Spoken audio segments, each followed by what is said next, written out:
Okay, well, good afternoon, everybody. My name is Eric Goulet, representative for Ward 3 and chair of the Committee on Student Experience and Engagement. We call to order at this time the committee meeting. The time is 6:06 p.m. Today's date is October 9th, 2025, and we are in the presence of a quorum. We have myself, Representative Colson from Ward 4, Representative Johnson Law from Ward 8, and our student Hey, representative. everybody. Yes, we're going to call you just to make sure we have you formally, officially here. So I'll start off, Representative Colson, just say aye so we can confirm. Present, aye. Okay. Representative Johnson Law. We heard from her earlier, so she's present. Great. Been having a little bit of difficulty hearing you, Representative Johnson Law, maybe some connection issues, but we've got you recorded as present. I see Representative Dinkins. Can you confirm? Present. You're in Representative Chamberlain. Present.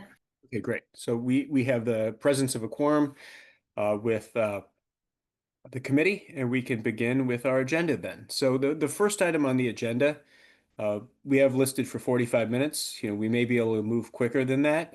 Typically, we try to keep these things to an hour, but we allotted an hour and 30 minutes just in case we had a lot of discussion today. So the issue of budget priorities, there was discussion that we would have about $30,000 for the committee budget.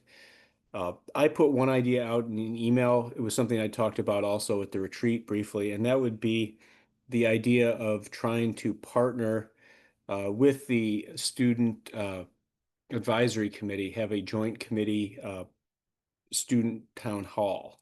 And I think this could be very beneficial. I think Darren has talked a lot about empowering the student voice. That's been a consistent theme. And I think we would really get a lot out of this. I've seen these work well when we've had a professional facilitator do them particularly. So the instances I saw were when Vince Gray, who was mayor at the time and then Ward 7 council member, did two of these summits where you brought citizens from the city or the Ward 7 community in the second instance together to develop policy, to develop ideas, and to provide data and feedback uh, in a way that's really useful and then builds upon kind of the ideas throughout the day. We would have to provide the content for this. It would have to be an effort where, we work with the facilitator to tell them what we want. But from what I've seen is if you have somebody who's a professional facilitator on this, you really get a lot more out of it. The challenge for us would be we'd have to make sure we get enough students there to make it worthwhile. I mean, the number I think would be a target number would be around 200, which we should be able to hit. I mean, if you look at our student advisory committee alone, we have, 50 to 70 students on that. So if we could get them to attend, or even a good portion of them, plus then we try to, recruit organizations to bring students out, I think we could really have a great session. Now, when we did this before, the facilitator would run the meeting, but then we would have individuals introduce each topic. Sometimes it would be the deputy mayors introducing each topic. I think in this case, as we got to topics, we would have members of the C committee and members of the student advisory committee introducing the topics.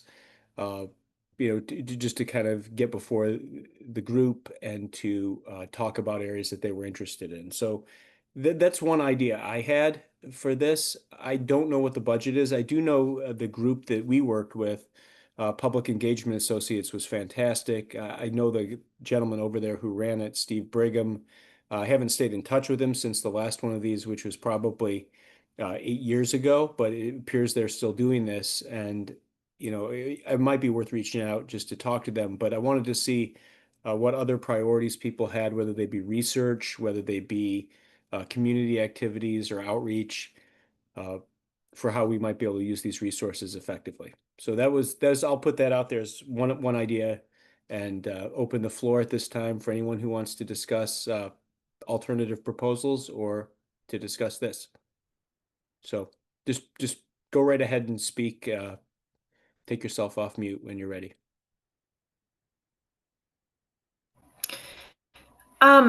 I'm wondering how we can ensure a solid student turnout to make doing the town hall worthwhile.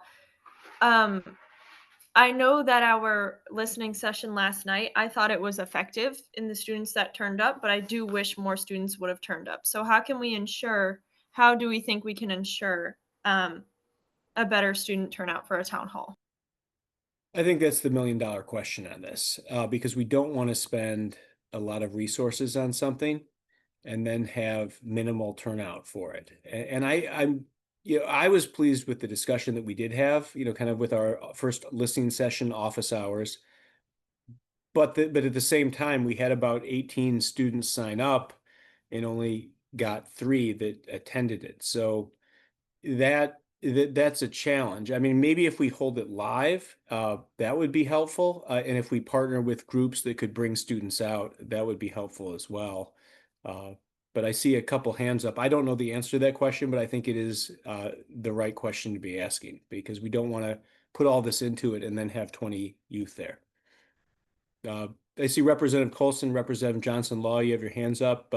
We'll call on Representative Colson first, and then I see Representative Johnson Law off camera. So Representative Johnson Law, you go first. Are you sure? I can wait until after Representative Colson. It's not a problem. No, it's fine. I just saw your face there, and I didn't see whose hand was up first. So I just I'll let Dr. Colson go. Go ahead, Dr. okay, Colson. Dr. Colson. Ma'am, it would have been fine. Thank you for bringing this to the table for us to converse about. And that is a very good question about how do we get students to come out to make it effective, a bang for our buck. As dean of students, something that we used to do in one of my early schools in Ward 7. So feeling because today is parent teacher conference. We did not have the turnout that we wanted. And so what we did was created something that was appealing to our audience. So we would do a showcase the day with our cheerleaders and our basketball team, etc., because we realized that our parents would come out to see their students perform. And so your admission ticket was a receipt that you had gone to parent teacher conference. Now that specifically is not related to today, but the moral of the story is, can we partner with something else, another event that's happening, and see if that we can, converge the two interests and the two goals to get the turnout that we want. So what is something that students definitely want to participate in, and could we set our summit perhaps before that, so that students are there and we have a captive audience? That's exactly what I was gonna say, Representative Colson. I was thinking like, why can't we just like partner with the school? Like maybe when they're having like one of their games or something, or maybe like again like an event or organizations who are already, with the youth, right? Like the trigger project, critical exposure, Girls on the Run, I think the DC Girls Coalition, Black Swan Academy, just different organizations. One who are already working with the youth, and then two, we could just maybe partner with the school, right? Like let's say we partner with like in Ward 1 we go with a charter school, we go with a DCPS school, all right, and then we just make our way around the city, like Ward 2, Ward 3, Ward 4, Ward 5, Ward 6, Ward 7, Ward 8. You know what I mean? And like partner with the school and their school community um to see like what we can do and to be able to talk with their students. And if we do it that way, we honestly would have hit the whole city. But again, that's just a suggestion. And then also too, we can work with the respective ward representative to be like, hey, what is like a great DCPS and a great charter school to be able to work with in regards to really like hearing from students and what they need.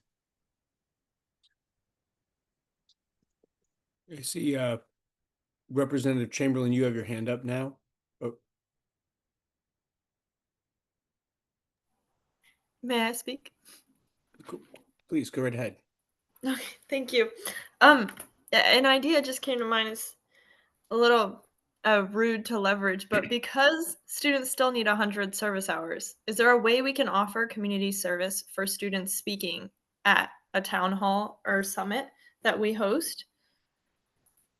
I believe we could. I mean, we offer it for the student advisory committee right now, so we might have to work to see how we guarantee that, but I think that should be something that is a possibility for sure. Okay, because I I mean, know that motivates my peers, especially yep, later in high school when they realize that the total is not where it needs to be. yep. So I see Nyla nodding. Yeah, I'm sure kids at especially Banneker are realizing now, oh shoot. Yeah, I think that could be beneficial in student turnout number. Because you could pick up 4 or 5 hours from this easily, and then students may even want to come early to set up or something like that. That's a great idea. Dr. Fleischer, could you weigh in on whether that's a possibility? I don't know what the criteria are for for that. You would probably be the expert. The tricky thing is, I believe it's LEA to LEA. I have not encountered an issue with the SAC having this issue, and so I I think it should be fine. I think um what I could do is perhaps reach out to some of the other charter LEAs and even DCPS and just confirm with them, if just pose to them if we're doing something like this, uh, whether or not they'll recognize it. I know in the past also other, I believe, the DC Girls Coalition have done things and promoted community service. I believe that's the case, and I could touch base with them in case we're reinventing the wheel, just seeing if like what process they went through just to confirm with the LEAs if they'll recognize those hours. I again don't think it should be a problem. I've signed off on a lot of different community service hours for SAC, um, with a variety of different LEAs.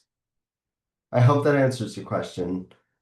It, But I it, think it, it's very reasonable, and it's under the DC State Board of Education. We have our tax ID number that's usually required for these forms. So yeah, if it's an official town hall, I don't see an issue with it. But I can get back to the committee on that.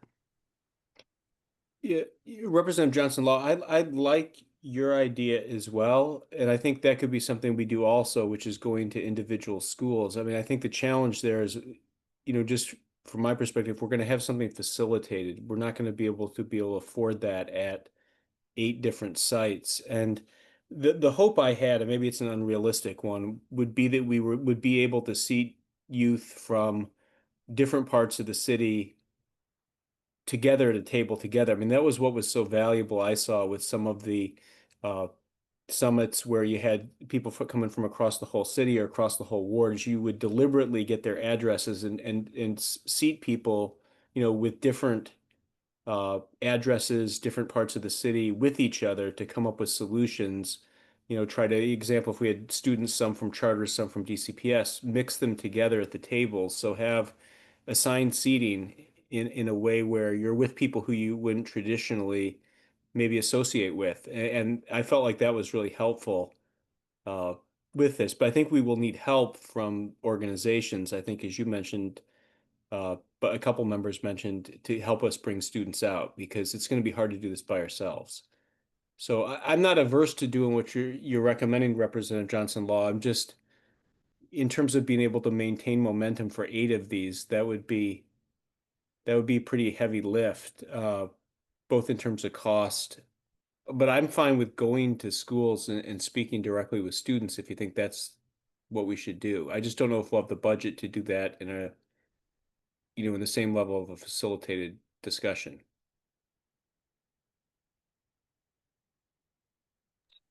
I mean, I'll defer to the group just trying to put out ideas out there because again, sometimes it might, like you said, like be harder, but maybe we pick a school and still partner with that school and have the students come to that school. So at least they're still in the school setting. You know what I mean? Yeah. And maybe we do 4 of these. Maybe we hit northeast, northwest, southeast, southwest, or something of that nature to where it's not so burdensome, but at Yeah. least we've made an effort to be like, okay, we're trying to, do cross sector collaboration. So, and I know Representative Colson has her hand up, so maybe she has an idea too. Just trying to be helpful. Well, I think it's great. Representative Colson, did you want to add something? Yeah, I wanted to build on the ideas that we've put on the table. So perhaps we could go to various schools and have maybe shorter discussions and leading up to the summits where you have one facilitator. I know that DCPS specifically is definitely working to increase their sense of belonging, and so many schools have blocks where they're doing activities specifically geared to increasing the sense of belonging. So perhaps if we pick schools in each ward, we can tap into that, and that will be a win for us and them as well because they'll have programming that will align with their comprehensive school plan. And then we can have one summit, but all of the students from across the city will now know about it because we've gone to schools in the various wards. Okay.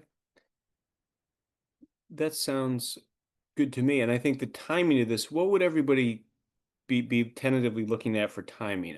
I would think if we're going to do something like this, you don't want to do it in the dead of winter, but you certainly want to avoid spring break or avoid the time when you're starting to get into finals. I would think sometime in March would be good, but does anybody know of any hurdles with that time? I would think like early March, potentially.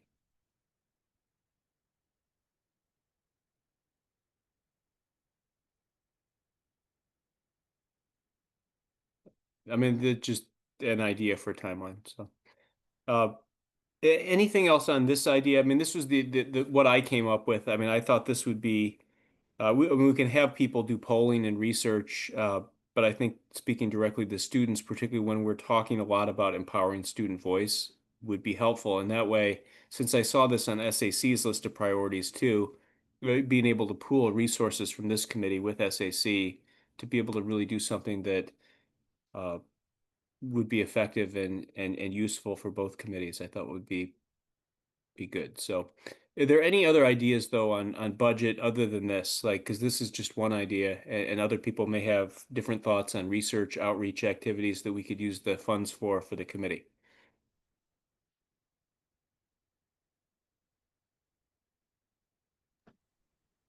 On this idea, I just have a quick question about logistics because I know at my school sometimes language can be a barrier for some people with communication and like advocacy. So if a need is identified with like translation services, is that something that we could potentially offer? Definitely. I think that we did have translation services the last time we did this, and if you have an event, we should be able to get someone from DC government to help with translation, I would suspect. So the answer is yes, we would definitely need to have somebody with translation there. Now the question though is when you get into uh I mean, like what level of depth do we go with this? I mean, usually Spanish speaking is the highest need for it. I mean, do we try to get sign language there as well? And maybe what we do is we ask the people who sign up, if they need accommodations, and we try to accommodate to the degree possible what the attendees' needs are. If there's people who need sign language interpretation, but if no one signs up by a certain date who needs sign language interpretation, maybe we don't try to obtain that service because all of this would potentially add to the logistical hurdles of pulling this off. So, yeah, but I agree. That's a great point, and we would probably, at minimum, want to have somebody who can do Spanish language interpretation, I would think. And if I could jump in here, that's absolutely correct. We can either, we've done both in the past, hire someone to translate, and just given how many people sign up, there are a threshold. I'm not sure the number. I'm gonna just say 10 for now, just as an example, but I'm not quite sure. But say for every 10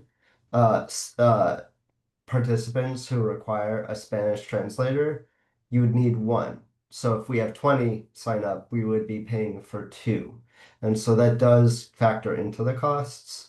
The other thing that we've done in the past is work with a third party to do focus groups, and they hire their own translators, and so they would take care of those costs. So it could either fall on us, and we would hire vendors to be the translators, and we would have to provide all the resources for them, or a third party running the show would hire their own translators. But that is a great point. We also have an extensive list of a lot of community-based organizations targeting and focused on Spanish-speaking families and students. So that is like another route that we can take that we've worked with in the past.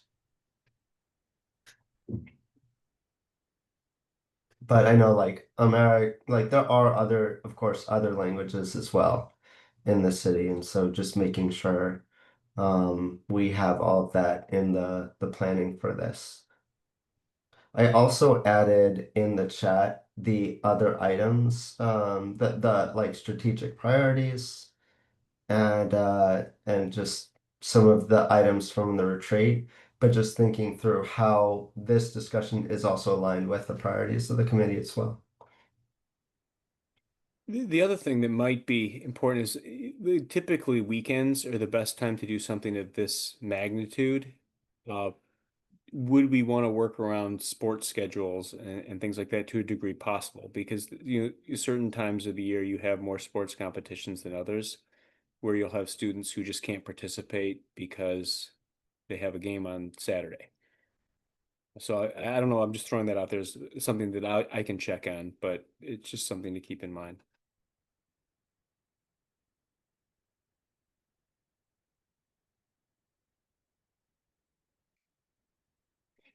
So what I would be glad to do, since I think we've had a good discussion of this as a possibility, I would be glad to reach out to the Public Engagement Associates. I'm not wedded to any one group. I just know uh, they were effective. We may want to, put it out, see what other interest we have from it.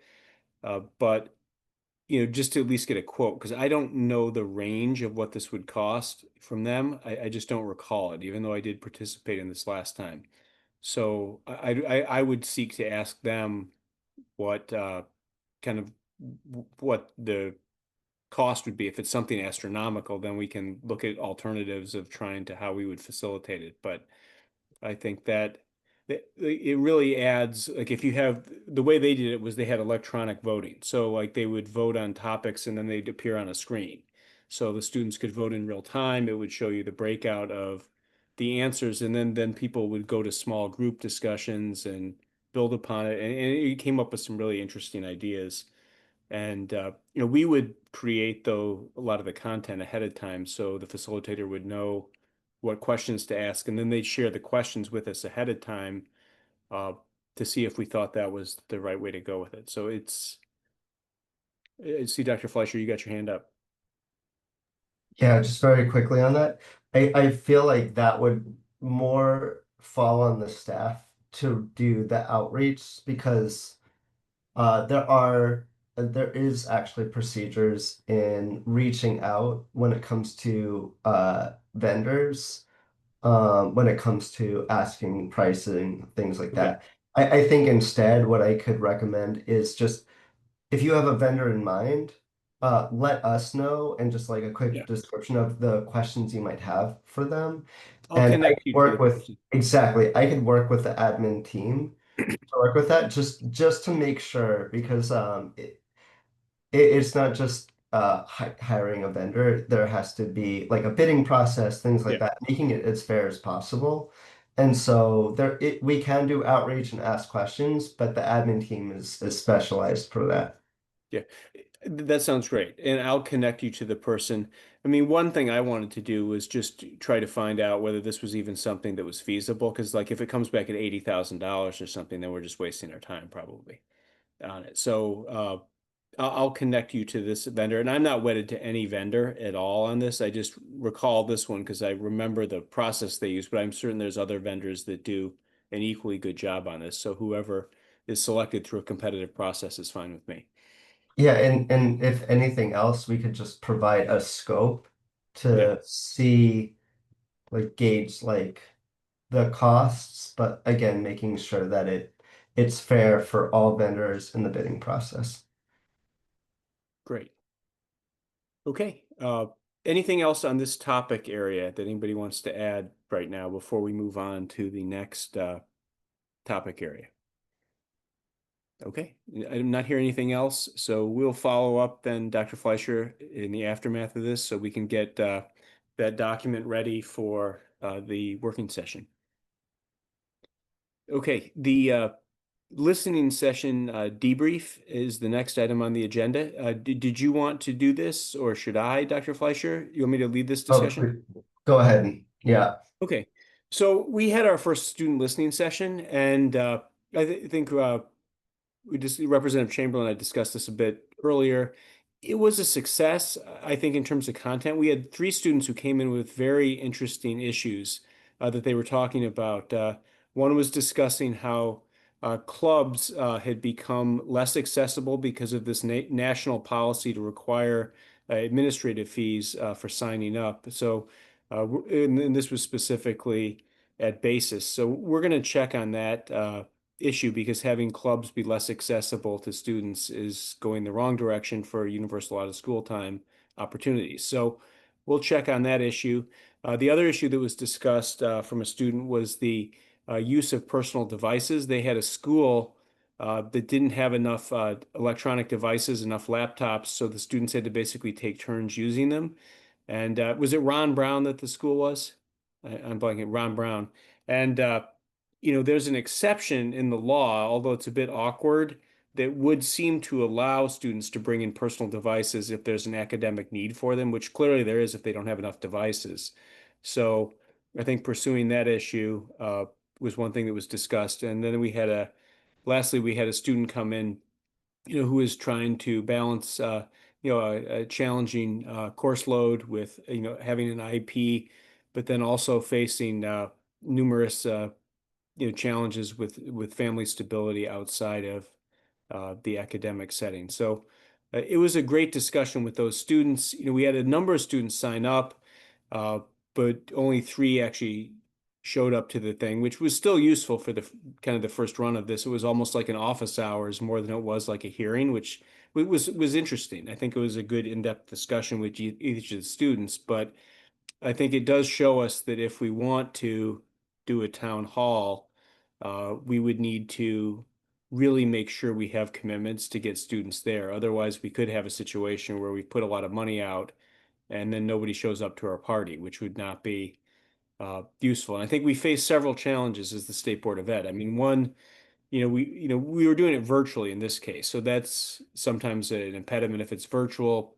I mean, some people are more likely to do it because it's more convenient, but it's not as high profile then. There's a certain charm to being able to go into the council chamber and testify at a table in front of people in a really beautiful room. So that's one advantage to having it in person. We obviously don't have the council chamber, but we could find a space at a school. I think the other challenge is just the reality that with the council, they are at a different level of public officials than we are. They are the elected representatives of the ward. They have appropriation power.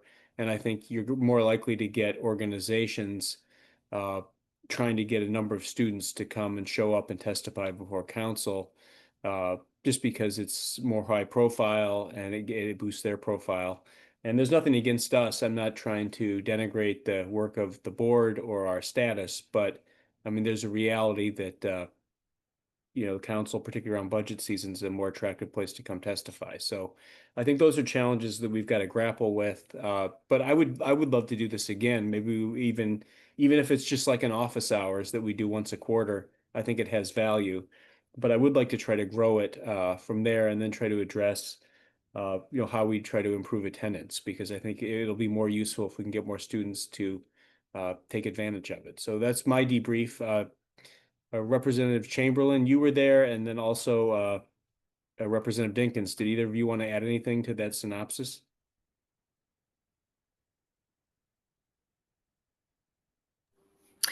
I thought you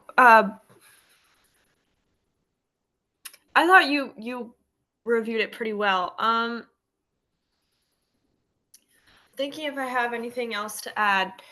Um, I would say that I agree the discussion we had was purposeful, and I think it's good that we're going to, take action on things that students care about and have shown us that they care about.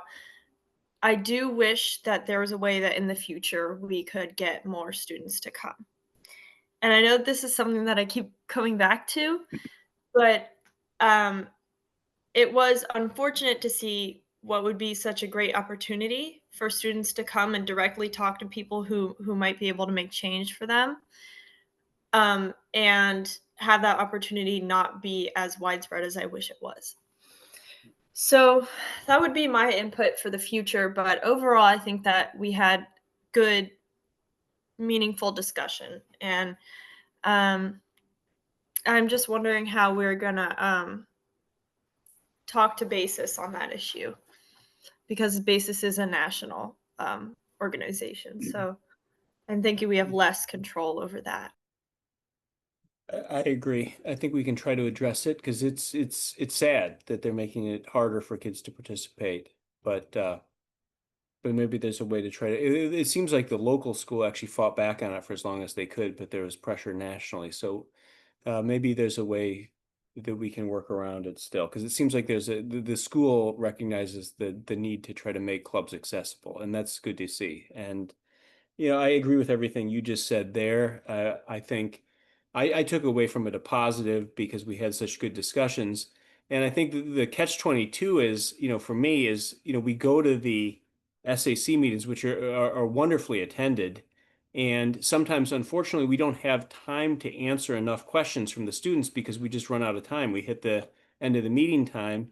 And there's students that have their hands raised, with great points to make, and we just don't have enough time to answer them all. Not due to anybody's fault, but just because the meeting's coming to an end. So I was hoping this would be an opportunity where some of those students who want to be able to speak, would then be able to come in and raise those issues or other issues that they want to talk about. But I think one thing we got to do is just make sure that when students do come in and they raise issues, that we try to close the loop and follow up on them, which is my responsibility in this, working with Dr. Fleischer, which we'll do. And if students feel it's useful and they're being heard, maybe we'll get more out in the future. Because like, let's say those students say, yeah, they solved these things for us, then you'll get other students who want to come out. But Representative Dinkins, did you want to add anything else to the debrief or? I agree with everything that's been said. Oh, 1 second, sorry.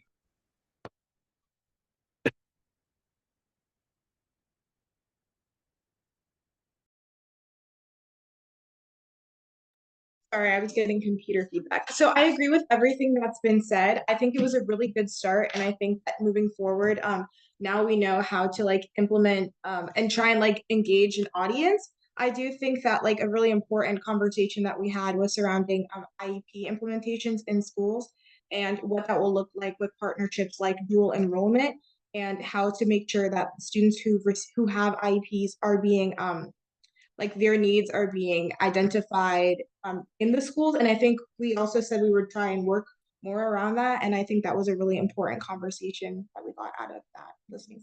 But I think it was a great start. Yeah, anything else on this topic then before we move to the next one?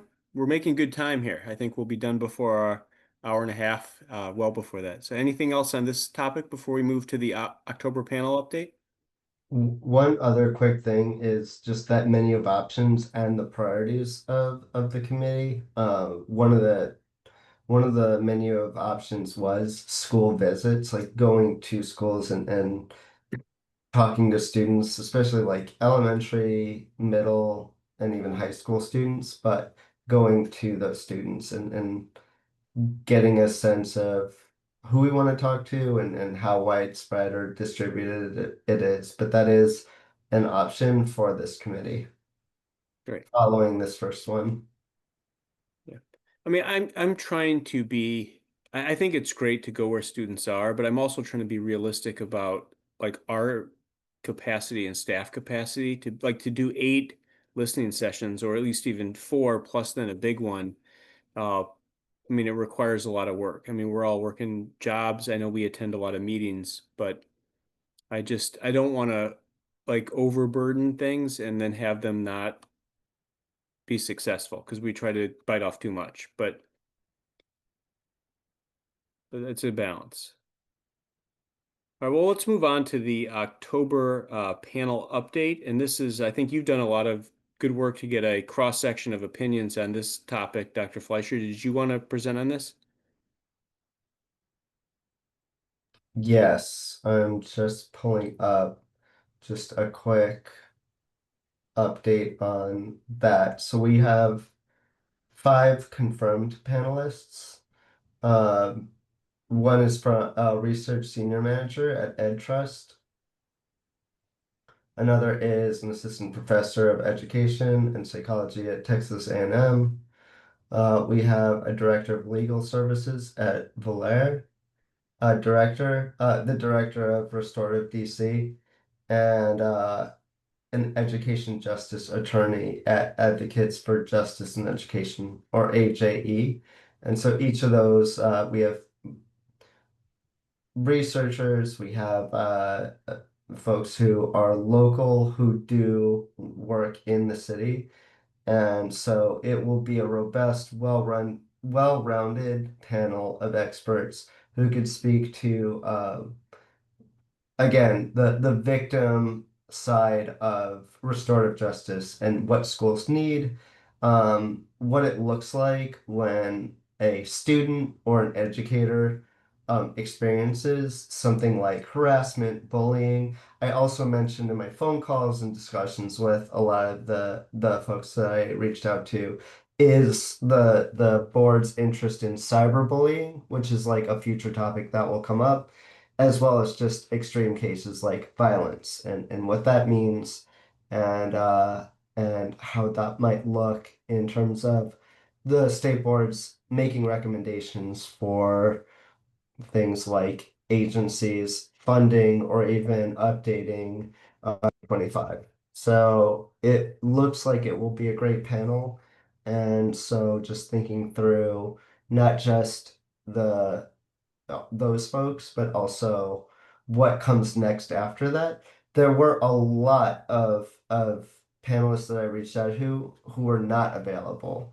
One thing is I know there's an attendance hearing happening that same day as They that. love So scheduling.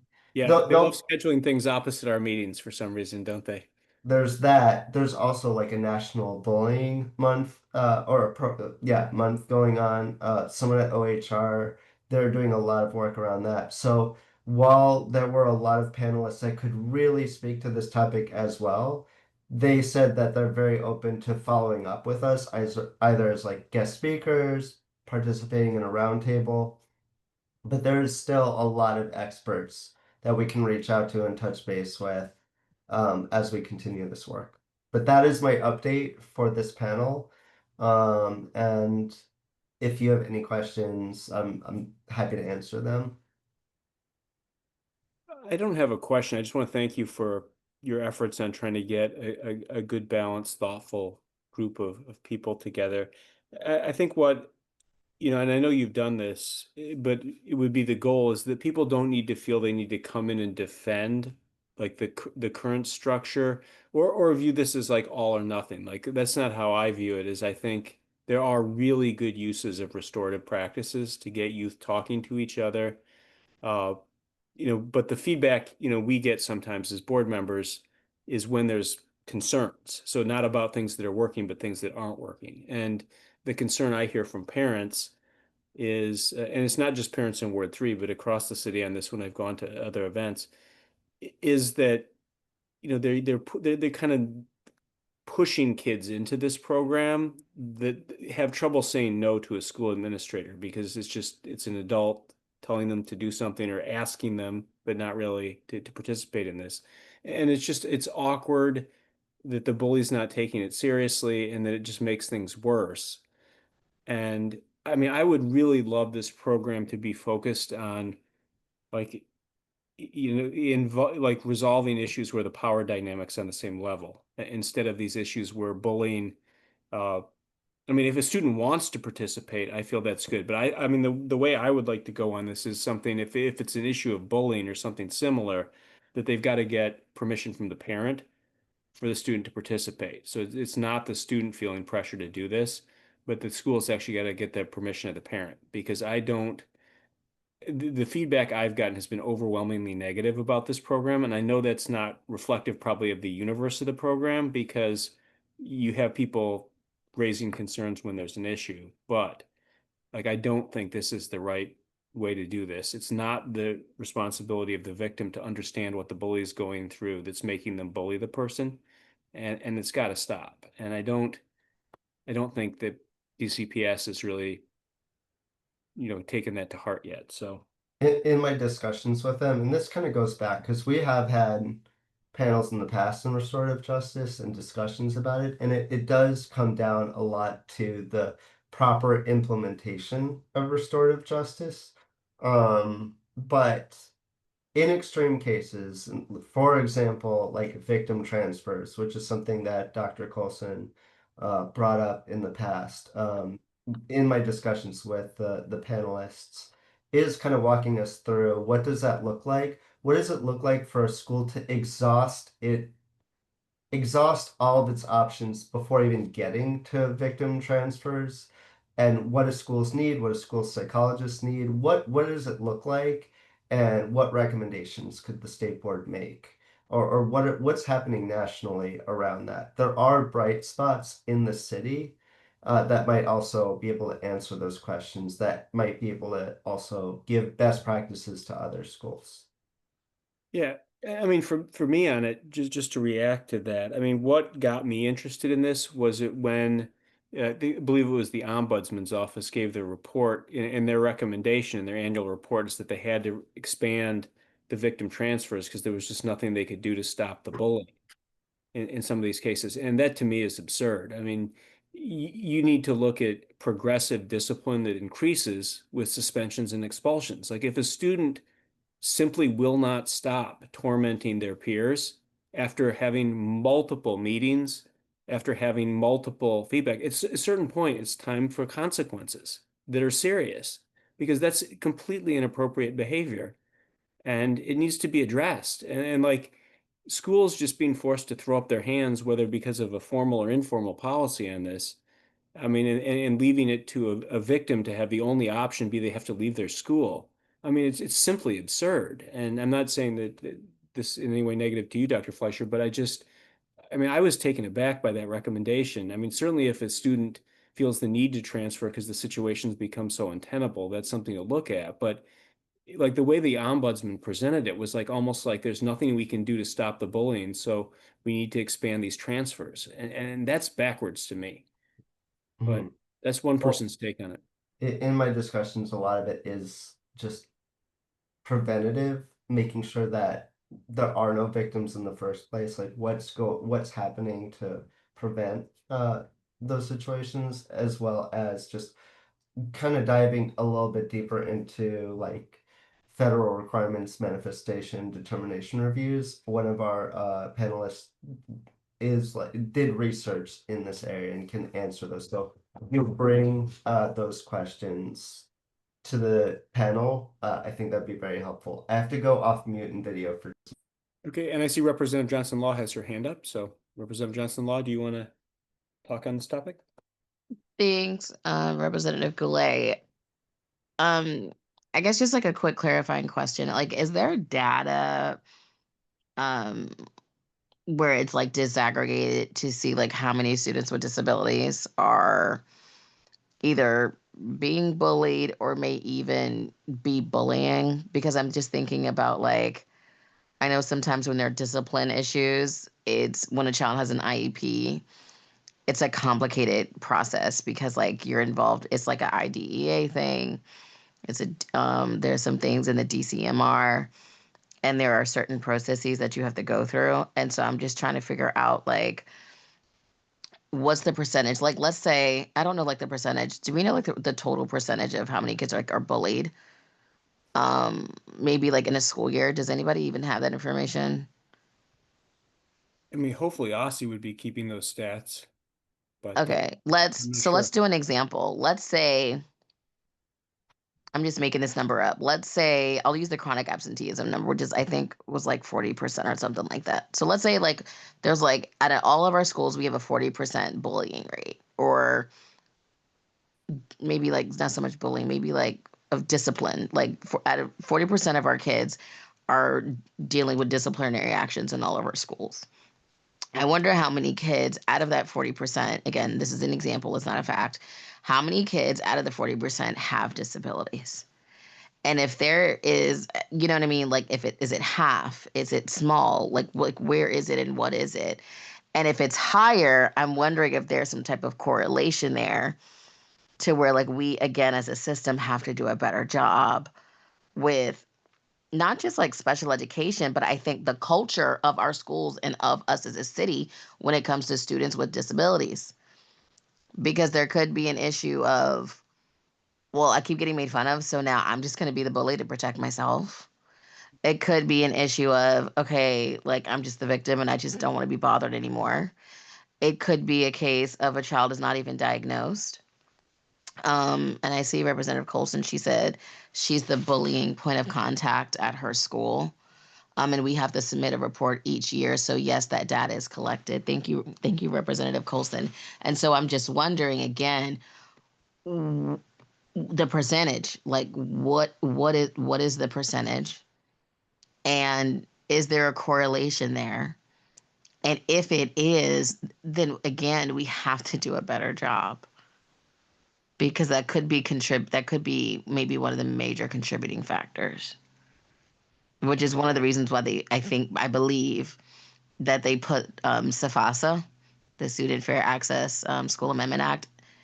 That's one of the reasons why they passed it in the first place, was because the children with disabilities were getting disciplined at a, a complete higher rate than everybody else. So just food for thought. And I'm done. I think that's very helpful, and I would love to get that data because I think it would be useful. I mean, I think on the IEP issue, I mean, I have two thoughts on it. I mean, I think one is, some students have an IEP that relates to a specific, issue of learning in the classroom that necessarily wouldn't relate to whether they're bullying people or not. So I think that's something we would have to kind of disaggregate to see whether or not like the disability itself would lend towards somebody who would have a greater propensity to be a bully. Uh, I think the other concern I have just generally with this issue is we faced a situation at Hearst, which was very difficult, where you had a kindergarten classroom with a student there that clearly had severe emotional and behavioral issues. And it just made the entire learning environment for the entire year almost impossible for the other students to learn safely. There was an aide with the student, and the student would stab, like just at the drop of a hat, stab other peers with objects, pencils, magnetiles. We would kick, punch the other students, would have meltdowns in the classroom, throw things. So I think there's two ways to look at this is, is we have to do everything. I'm a big believer in inclusive education and everything like that. But if a student's needs on an issue of safety for the other students rise to such a level that interventions cannot solve the problem, is an inclusive setting the right setting for that student? And I think that's something that they got wrong at Hearst because they basically said, we're not going to do anything about this, just live with it. I mean, that was essentially the response from DCPS. Yeah, And because in those type of situations, you have to make sure that the child is getting FAPE, and that's a free, appropriate public education. yeah, And they have to be in the LRE. They have to be in the least restrictive environment. And it is up to the IEP team to make sure that the child is receiving FAPE via the LRE. And so in that type of situation, it's like, okay, did mom or dad or caregiver, like, did they feel that was appropriate? was the IEP team at odds? Because sometimes they are at odds. Like the parent may not necessarily agree, like with their take on things. And I'm going to be real, was the IEP written correctly and appropriately? Like, did they have ABA? Did they have certain behavioral like this? So there's so many things that go into that. And let's say that the IEP was flawless, but if it's not being implemented, then you're going to have to deal with what you just mentioned. And so I think there's a lot of different things that go into that, where a school also has to do its part to make sure that this child is getting FAPE and that the IEP is being followed, and to ensure that the IEP is appropriate for that child. Agreed. And I think the challenge in the meantime, while we're not getting those things right, is that then you have a classroom of kindergartners who are afraid to go to school. And it's just it's something that has to be addressed. Yeah, And the I think domino effect of it all. Yeah.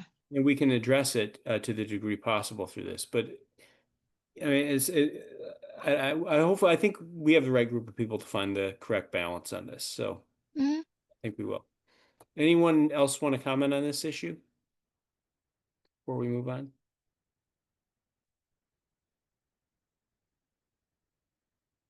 Okay, so the next item I see is empowering student voice, which we talked a lot about already with potentially a student town hall. But I'll open the floor for discussion if anyone else wants to have comments on this issue because I think it's really important. I know Dr. Fleischer, you were awarded nationally for your efforts successfully to empower the student voice of our students on the SAC. So congratulations officially again on that. But I think this is a good topic to have, but I think we did cover it a lot in the budget priorities discussion. But does anybody else want uh, to weigh in on this again, or maybe something to add that they've thought of since the opening discussion on it? Just come off mute. I don't think we're having issues with Robert's rules. We'll just come off mute if you want to speak.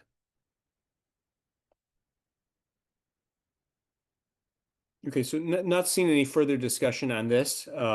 We'll go on to the next item. Uh, the October SAC meeting debrief. I thought it was a good discussion that the students had, but rather than me debrief on this, since we have the benefit of having not only the staff director of our SAC on the call, but also two student representatives, I will turn it over to people who are leading this discussion. So would either of the two student reps want to debrief on how the discussion went? I can start us off. So we began our discussion on federal law enforcement and ICE presence in DC concerning students in schools with an icebreaker in which we paired students up and had them create an emoji to help express how they felt about the presence of federal law enforcement and ICE presence around DC schools. And majority of those emojis that were presented were, I would say, negative. Um, they presented negative emotions.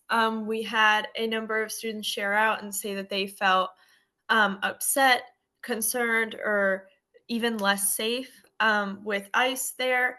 Um, and we had one student share that he felt less affected by it, but still was not, he did not completely approve of it.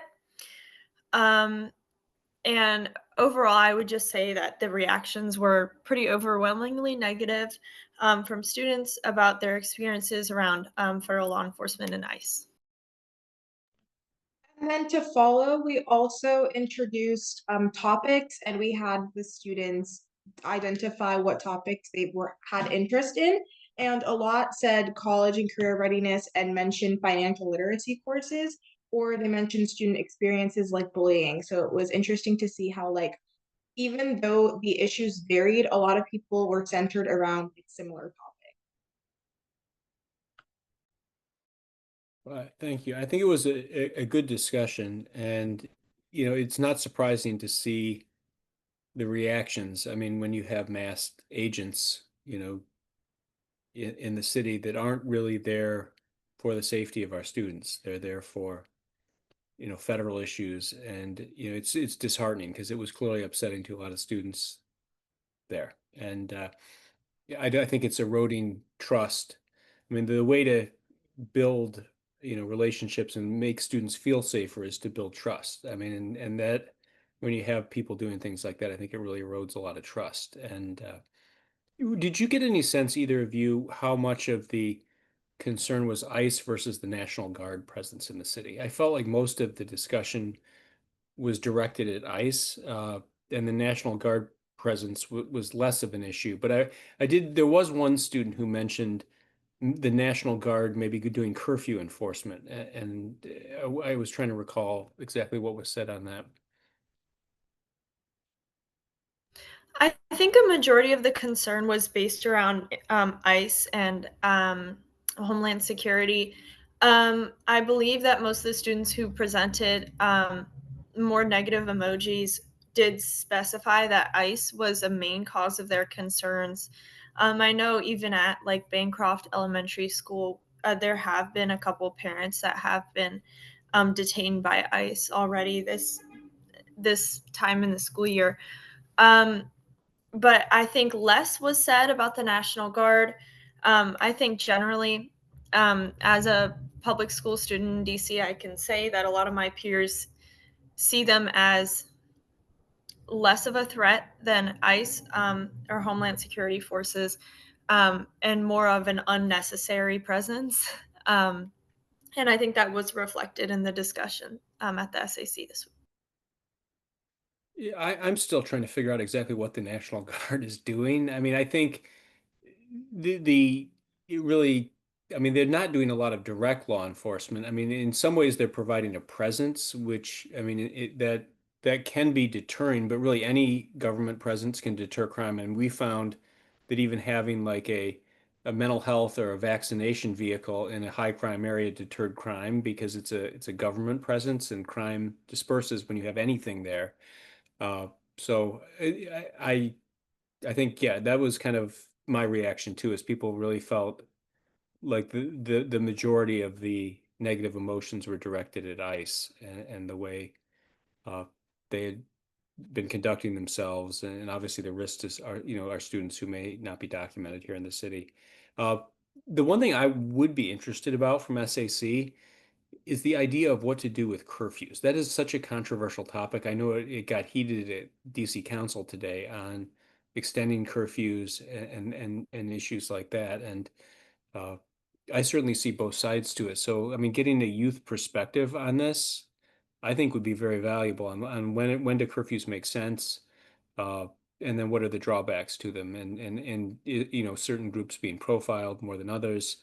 I mean, we don't want our young people, actually, I mean, I wouldn't let my kids be running out on the town, on a school night and things like that, or late, but also we don't want young people encountering the criminal justice system, based on a curfew violation, or having youth that are simply returning from a school event being targeted or feeling like they're going to be targeted, uh, when they're out, doing something completely legitimate related to their academics or out of school time priorities. So, I mean, it's just an idea, but I felt like that was an interesting topic that young man raised on that, and it would be something where the youth perspective on curfews to me would be fascinating. I mean, it's kind of indirectly related to what we do in education, but I think it would be something that you all could provide some solutions to us adults who may not understand what the different sides of that. So that's my thought on it. But I thought it was a great discussion, and as always, you all did a great job moderating the topic and breaking the ice, because that was the icebreaker. So, did anybody else want to add anything to this? Dr. Fleischer, you were there too. You want to add anything, or has it all been said?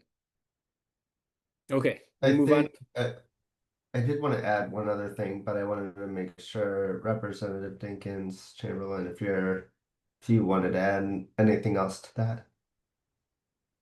One thing that I also heard just going around and listening to students, and one of the other agenda items from that committee meeting was setting the work of the SAC for the next several months. And some students were interested in just continuing work around safety and including federal law enforcement, ICE presence in DC.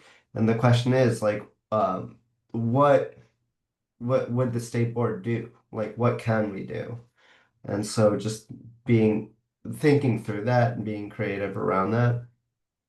I know it is a tricky um, question. I know that the state board was working on a letter with some recommendations, but that is like a topic of the SAC. Is not just coming to the meetings and discussing these things, but also how's their feedback and voices, how's that being used? And so this committee can think through that as well. I think that's a great point. And my fear always is with some of these things is we want to try to get information out to people. We want to help people. But, what I worry about is if we take a firm stance and like say we don't want ICE in our schools or something like that, which I don't think anybody on this board wants ICE in our schools or, like arresting parents as they're trying to take kids to and from schools. I mean, you're going to have a situation then where if we put that out there, you'll have people on the federal side who want to do exactly that then, just to be able to show Well, they can do it. l- And let that, me add a little bit more context to this. Is just reviewing feedback from the students. So, like a lot of times they'll write down what their vision is. They wrote down what their vision is, how they want to see the work play out. It doesn't always have to be at the state level. Sometimes just at their school, their principal knowing what's happening on the ground and just making reassurances for students, just some sort of impact or change based on what they're hearing from students. And so just thinking through like translating student voice and experiences into change at the state, but also LEA and school level, might be something to look into just based on what their vision is. And again, I also shared a lot of that feedback with Representatives Chamberlain and Dinkins, if you want to add or if anything stood out to you on that as well. Because we did go around the room and listen in on some of these conversations, and that has come up, at least in some of my conversations, or just listening in on the conversations. And again, I know this committee has its like are building out that one pager for the priorities, and so that might kind of feed into that as well. that's a good segue then to our next topic, Dr. Fleischer, which is the review of the work plan. And I would say also the development of the one pager that we would be putting together on our work plan. So I took a stab. I'll show everybody what I had here. I still have our sheet, and this is what I was doing my email off of here. Does everybody remember this large piece of paper we had at the retreat here?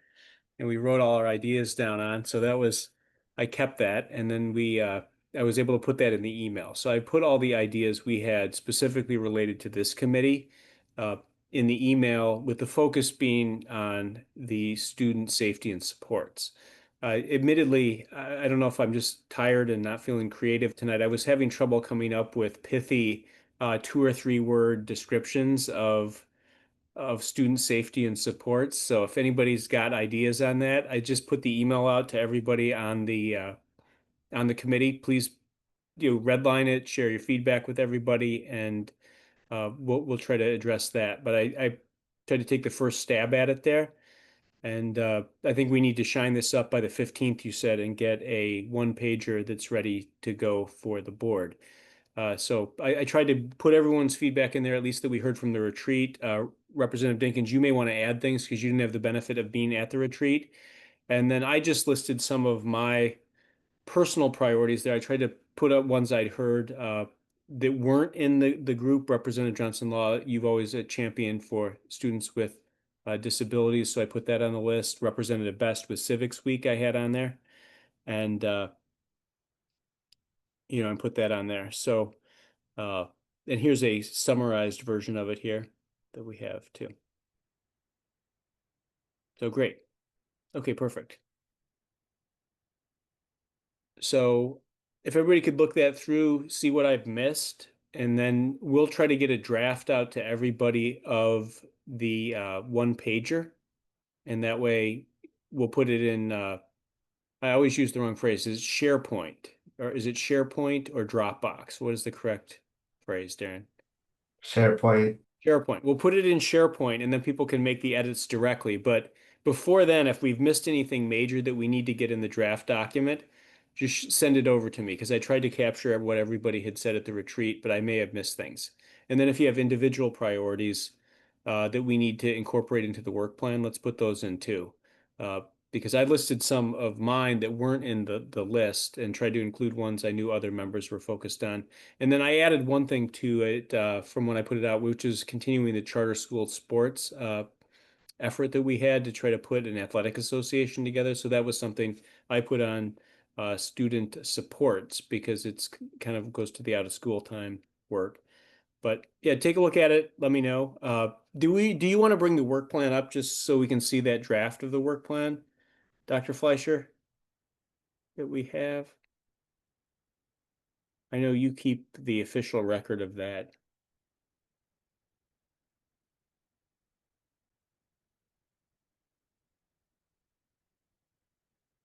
Yeah, sorry, I just realized I was on mute. Let me pull that up. But mainly it would be just the priorities. So the priorities would be separate from the work plan. It'd be Okay. more of like a one page, like a public facing one pager of Yeah. like what the state board's working on and yeah. Um, With the focus on student safety and supports, which we were assigned at the meeting. So like, I think what you're saying is let's keep the other topics in the work plan, but keep the one pager focused on the area that we decided at the retreat that we were going to focus in on. Am I reading that correctly? mhm. Okay. Well, send me your work plan ideas too, but we'll focus the one pager on the issue of student safety and supports then. And it'll be up to me working with Dr. Fleischer to draft that and get it out to people so you can review it and then we can circulate it to members. And I think, hold on, I have it up. I just have to share my screen really quickly. Okay, so we're here on the work plan.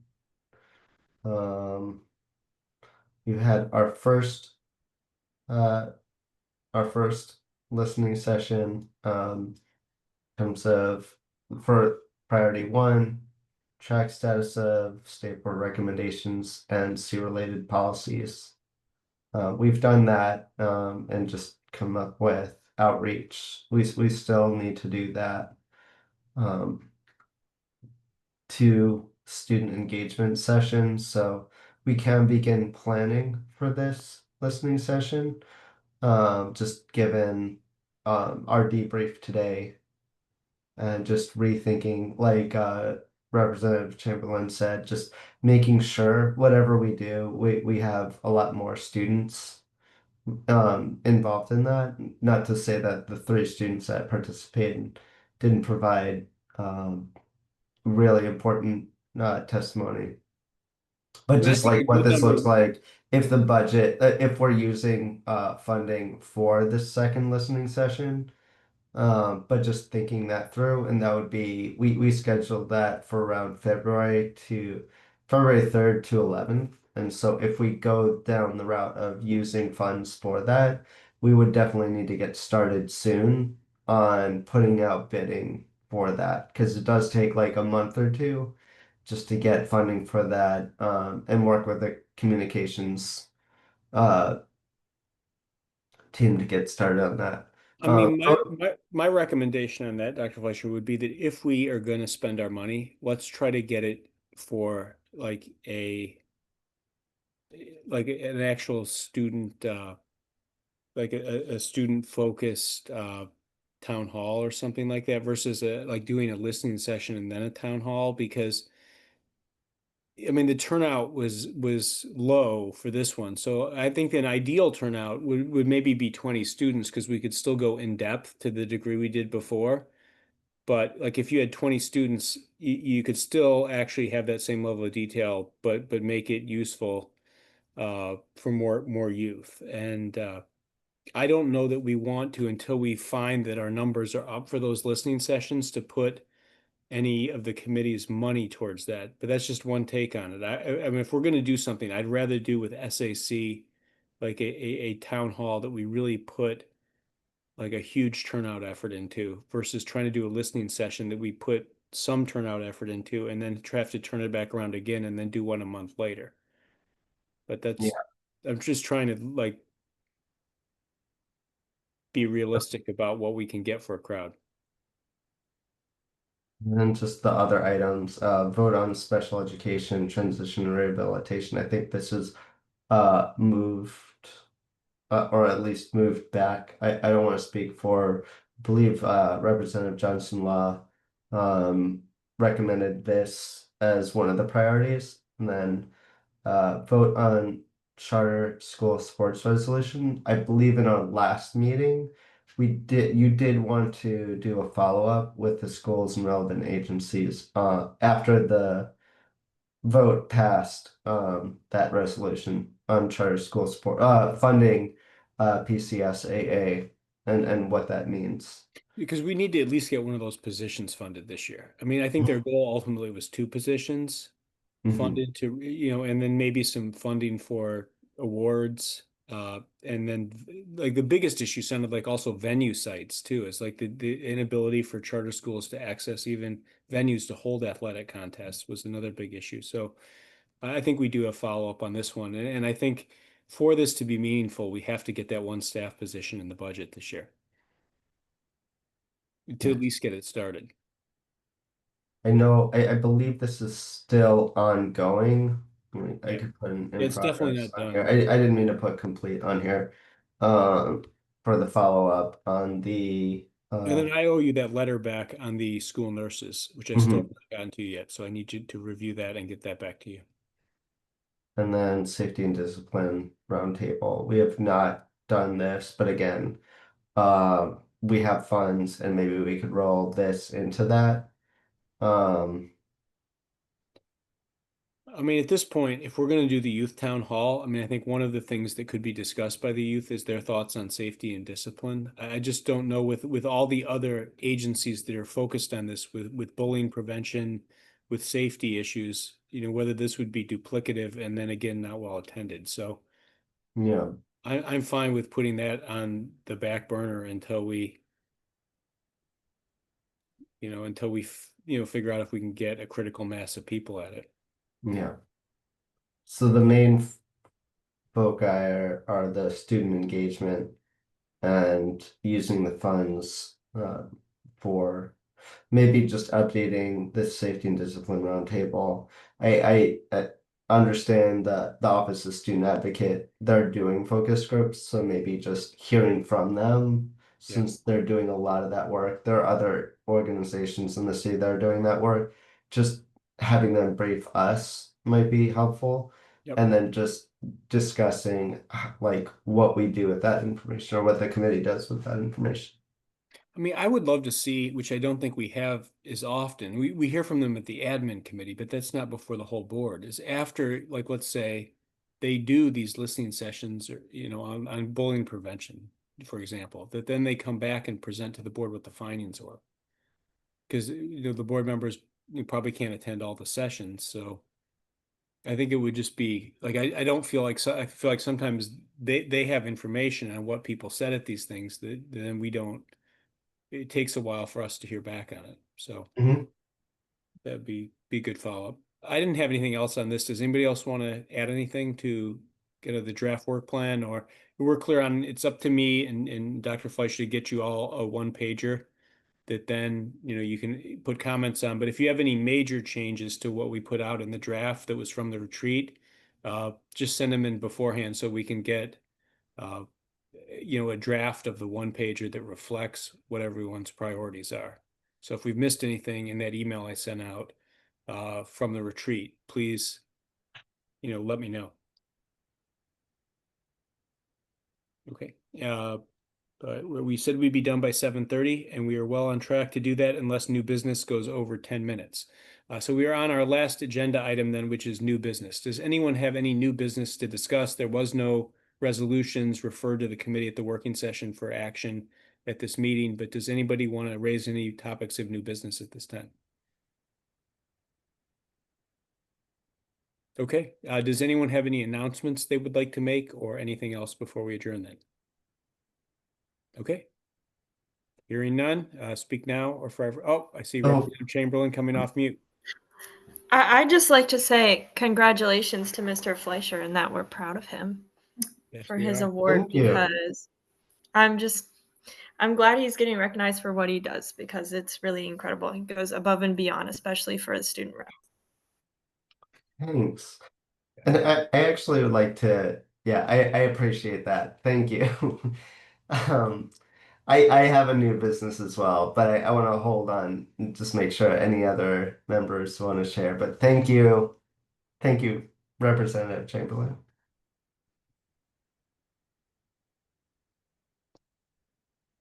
Well, do you Okay, want to present your new business after those glowing? sure. reviews? Go Just for a it. reminder for all the committee members that our next C committee meeting is in November. But before our November C committee meeting, we do have the National Association of State Boards of Education annual conference that we will be attending, and Representatives Chamberlain and Dinkins will be not just attending, but also presenting on student engagement. And they'll be sitting on a panel on what robust student engagement looks like. I have to jump off camera for just a moment, but give me just a moment if you want to speak to that. Well, I'll speak to it and say that our city is then well represented at this. If we have the two of you speaking on that, I mean, you look at our SAC, it is amazing the growth that the SAC has seen over the last 3 years. And I couldn't be more excited to have the two of you representing our city there. So congratulations on that honor, and can't wait to hear how it goes. Thank you.